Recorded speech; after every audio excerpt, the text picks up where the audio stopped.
আসসালামু আলাইকুম। যে যেখান থেকে এই ভিডিওটি দেখছো তোমরা সবাইকে আন্তরিক অভিনন্দন।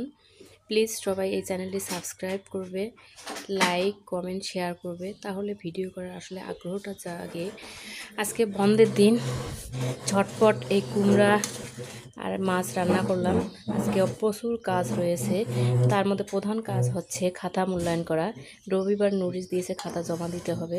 তাই আজকে এতটাই ব্যস্ত যে আসলে আমি সময় বের করতে পারতেছি না যে আসলে কি করব কখন।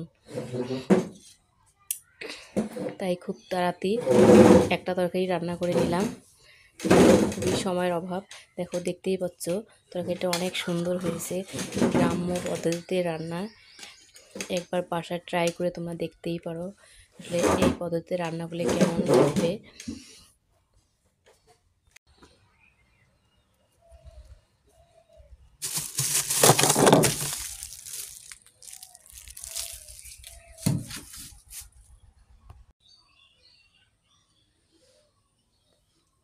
আজকে আমি মিষ্টি কুমড়া আর এই মাছটি রান্না করব একদম গ্রামের পদ্ধতিতে।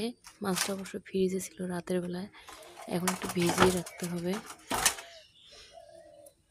তারপরে কাটতে হবে।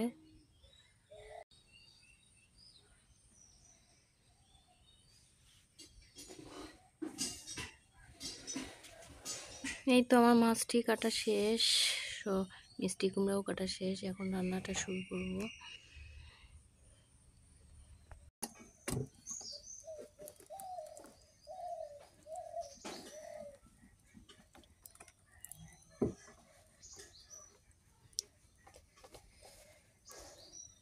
এই যে মাছ আমি মাখিয়ে রেখেছি আগে, এখন একটু হালকা ভেজে নেব। কড়াই তেলগুলো আমি একটু হালকা ভেজে নেব। তেলটা গরম হলে মাছটা দিয়ে দেব। তেল গরম না হলে মাছটা দেবো।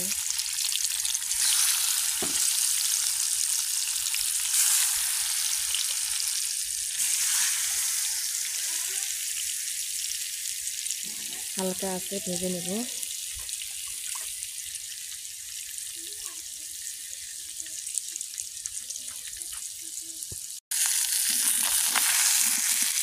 মাছটা ভাজা শেষ, এখন তুলিয়ে নিচ্ছি।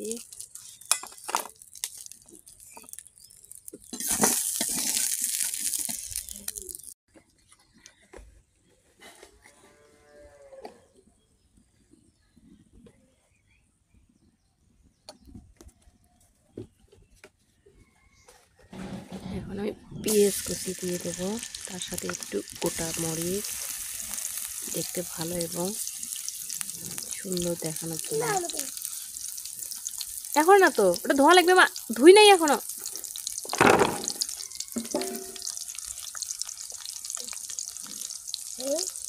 তো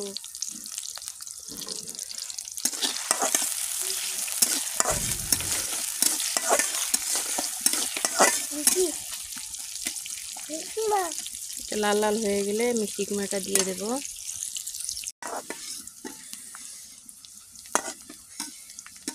পেঁয়াজটা লাল লাল হয়ে গেছে, এখন আমি মিষ্টি কুমড়া কাটা মিষ্টি কুমড়াটা দিয়ে দেবো।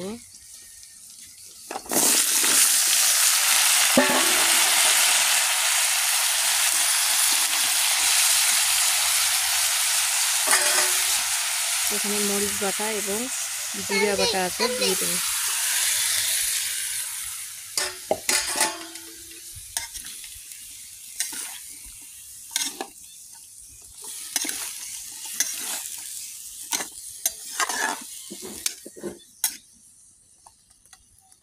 এখন আমি ঢাকনা দিয়ে ঢেকে দেব।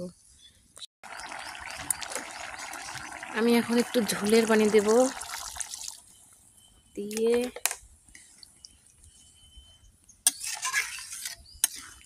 এখন মাছটা উপরে দিয়ে দেবো। ভাজা মাছটা উপরে এখন দিয়ে দেব।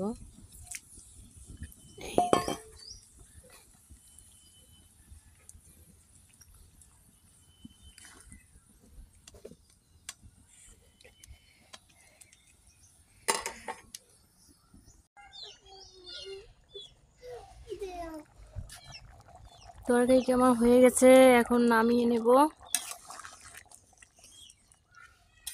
অনেক সুন্দর কালার এসেছে।